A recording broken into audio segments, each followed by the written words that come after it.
భగవద్గీత మనం ఆనందంగా జీవించడం ఎలాగో చెబుతుంది. ధర్మాల గురించి చెబుతుంది, కర్తవ్యం గురించి చెబుతుంది.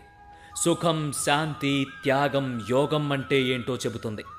ఏది శాశ్వతమో ఏది అశాశ్వతమో చెబుతుంది. మంచి పనులు చేసేవాడికి లభించే శాశ్వత కీర్తి ఎంతో చెబుతుంది. దీన్ని అర్థం చేసుకున్నవారు ధన్యులు. నిన్ను నన్ను మన అందరి గురించి మాట్లాడుతుంది భగవద్గీత. భగవద్గీత సర్వ మానవాళి కోసం.